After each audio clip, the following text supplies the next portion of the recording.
Oh, I didn't see you there. I'm sorry. I was just really into this song by Dustin Beaver. I forgot we had an appointment right now. Oh yeah, okay. So it's 1:48 on Wednesday. It's a beautiful Wednesday.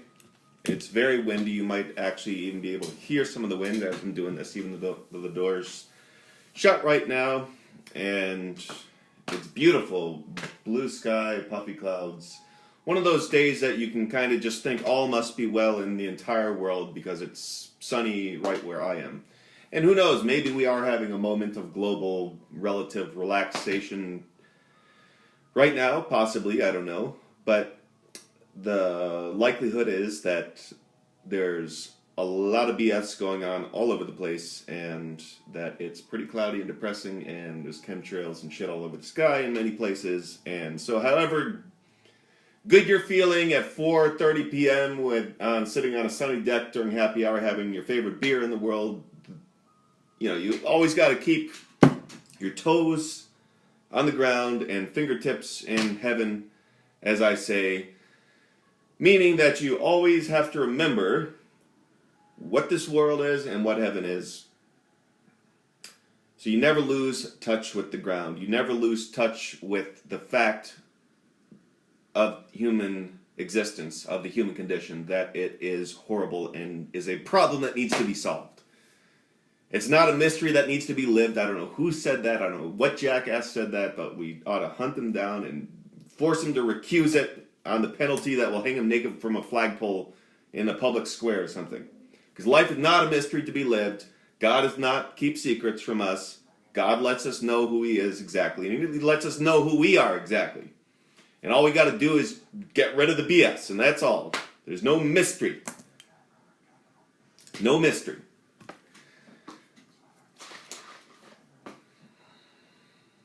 But there is wonder. Wonder's a good word. Wonder's a better word. Mystery, mystery here and there, okay. But in terms of what God is, in terms of what we are, that's not a mystery. We know that. Now, I'm going to do a little bit of show and tell, because I've been doing that the last few weeks. First of all, I just finished this book called Gaining Ground. It's a very good book. It's about organic farming, a guy that farms in Virginia, somewhere I spent a little time. A couple years ago, I did this rebirthing retreat, one of the many spiritual modalities practices I did over the years. And like many things, I didn't necessarily believe my intuition, what my common sense said right away, that this is bullcrap. That this guy that's running this place is a little cuckoo. But anyhow, don't judge, right? So I never judged, but I have pretty good discernment at this point in time. And so I can judge, and I can judge pretty damn well. Anyhow, that's a little tangent. Very good book, a good success story. But what he says in the end, we've had some success. We revitalized the family farm, which was almost gone, which was in danger of becoming sold to make another subdivision or something. So they saved it, but he makes clear in the end that it's a constant work in progress, that things are always going wrong on the farm. And that's what we have to deal with here. We have entropy. We have things always falling apart, always coming apart in this world so damn fast. We had the sewer line get clogged a couple of years ago, crap all over the basement. It happened just a little while ago, too. Shit's gonna happen. Shit's gonna come up.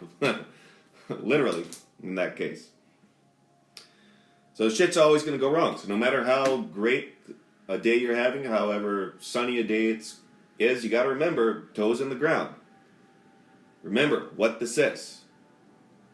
This is not a permanent place, not a home. Don't try to make yourself too home here.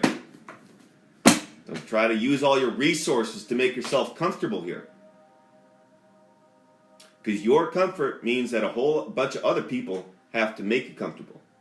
Relaxation comes from purpose, it comes from work, it comes from knowing mentally that you've done meaningful things.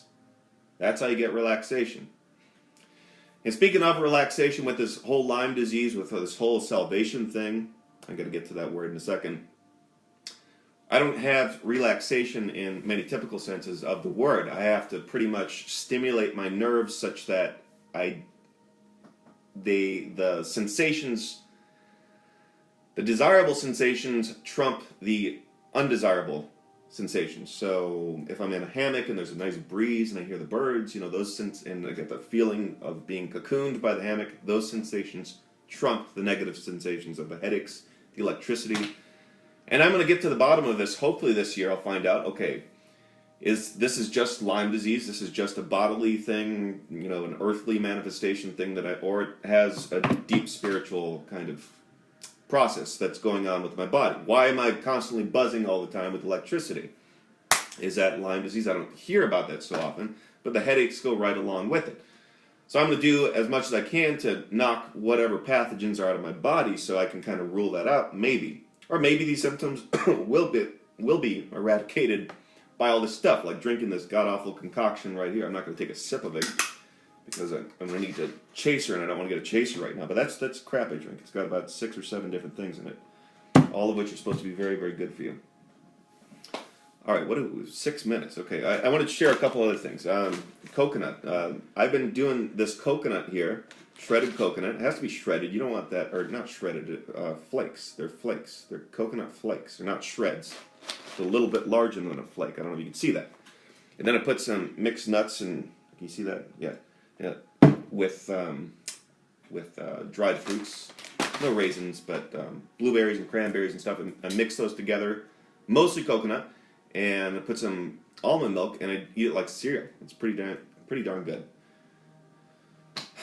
Okay. Well, I got a doctor's appointment in less than an hour. I had a massage this morning. The first massage in over not over 6 months. I don't know how many months it's been. At least a few months. But this was a really good massage. She was great. She had a very nice room. She did a fantastic job. She spent a little extra time on me. It was really, really relaxing. We talked the entire time, which is nice.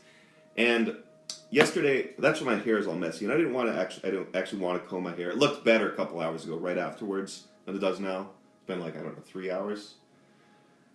But anyhow, I wanted to keep it that way, so I would remember to talk about it. Because contact is it's one of the 3 pillars. I have catharsis, creation, and contact. And these are going to be on the website. We're getting real close to this. I just finished an audio track today with the plan on it. So sorry. Start over, reset, reboot. It's about 30 minutes long. I created some music behind it so you can listen to the plan rather than read it, since it takes, close to 30 minutes to read. And so that's another option. But I worked hard on that. It was kind of a pain in the ass doing this the last couple of days, but I finally got over the hump. I'm ready to put it on the website. A couple videos for the website, and we should be up and running here in a couple weeks. So not next week, but the week after, I should be talking to you, and I should have a published website by then, which will be on target for equinox. And I love the equinox. Good time to get things going. Best time of year with the balance between light and dark. Really good, powerful time.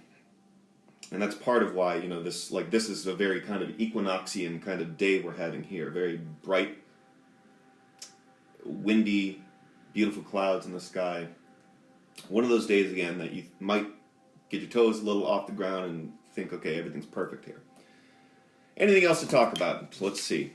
There's always shit to talk about. What do we got here? Okay, well, I got to go to the doctor in less than an hour. Yeah. I was gonna make a joke and say that the doctor was gonna prescribe me a good fuck,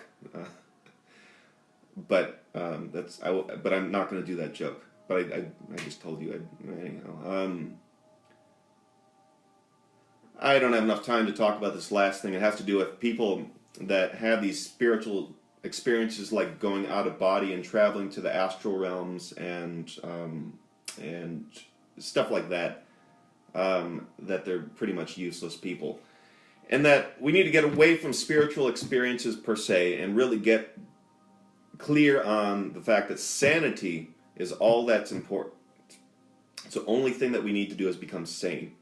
To really get clear here. And that's it. Nothing else.